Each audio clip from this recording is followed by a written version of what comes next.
like to welcome the Prime Minister, our distinguished guest, Shehbaz Sharif. Thank you very much, sir, for coming. Thank you very much, Mr. Ikram Sehgal, host of this wonderful gathering of Pakistani entrepreneurs and international dignitaries and illustrious businessmen and women. Deputy Prime Minister of Pakistan, Ishaq Dar, Finance Minister, ladies and gentlemen, Assalamu alaikum to all of you. It's really a great honor and a pleasure to be here, and I'm very grateful to Mr. Ikram Sehgal. Ladies and gentlemen, Pakistan is now moving forward with a sense of achievement and a sense of purpose. Our macroeconomic indicators are pretty reassuring. Our inflation rate is down from 30% to 5.5%. Our policy rate 22.5% to 10.5%. Our IT exports reassuring progress. Our exports collectively do face different kind of challenges. And of course, our social indicators need to be improved through continuous joint efforts. But the way forward is very clear, that Pakistan has to have an export-led growth. We have brought in fundamental structural changes in our system. And I would share with you a few important milestones. We have brought in fundamental changes in our revenue collection system, and it is now being completely digitized. And our tax collection to our GDP ratio was 9% couple of years ago. This is a significant achievement. Secondly, our agri-export last year have been very reassuring. We are now into mines and minerals business in a big way. We have signed agreements, MOUs with American companies and Chinese companies.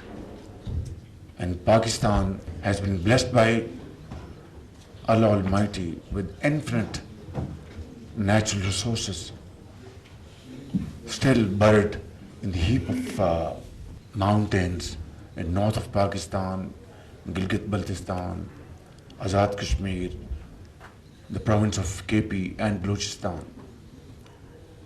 But we have now decided to go forward at lightning speed.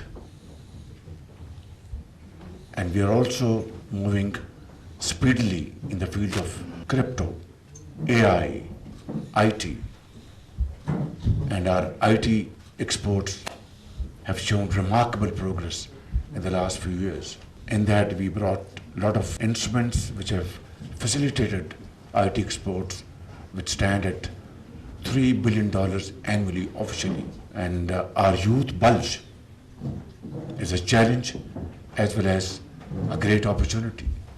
Therefore, Government of Pakistan, along with provincial governments, have come forward with many programs to empower our youth through vocational training. NEFTA is an entity at the federal level providing modern training to our youth, and those training programs are duly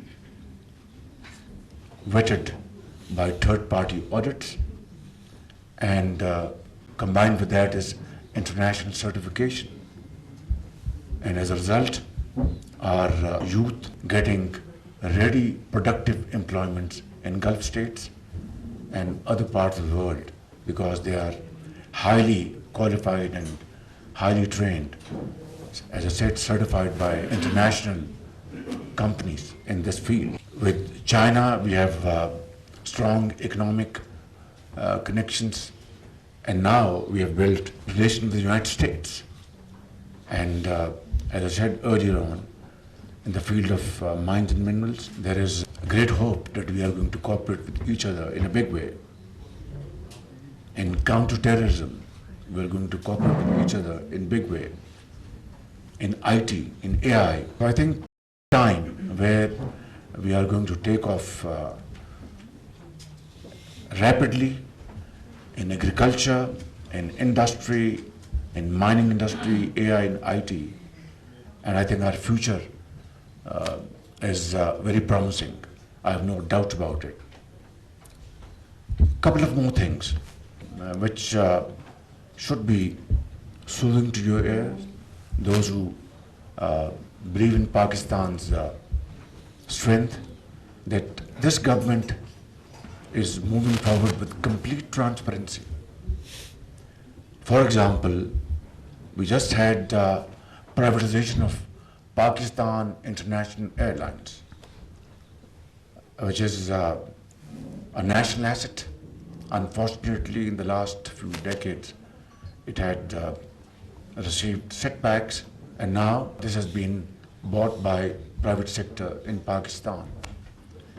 Its privatization has been completely transparent. Every aspect of this privatization was shown live all over the world. So the entire nation saw for the first time how transparent this transaction has been. And there hasn't been even a squeak about its authenticity, I think, which is our hallmark. We are now moving forward in other areas of privatization, outsourcing of airports, privatization of our power sector, distribution companies, transmission lines, and so on and so forth. However, this is also correct that as a result of very stringent IMF program to which we have adhered to in letter and spirit, and that's why IMF is now these days, I would say very cautiously, using Pakistan's success story as a role model in third world countries. And now we have to move forward towards growth. I'm meeting IMF Managing Director after this interaction, and we will discuss very frankly our achievements, our structural reforms, privatization, those entities which were bleeding our economy, like, for example, utility stores, which would offer substandard goods to the common man, has been completely shut down. And this bleeding is over forever. Similarly, and this has saved billions of rupees to the exchequer. Similarly, PASCO, that's been closed, saving billions of rupees of Pakistan's poor people.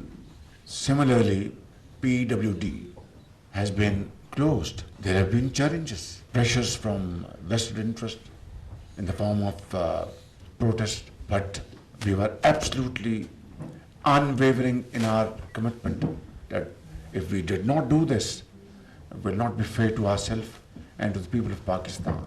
So, ladies and gentlemen, this procedure is moving very rapidly, and I think unless and until we stop this bleeding of our economy through these measures, challenging as they are, our economy will not be on sound footing, no matter what we do.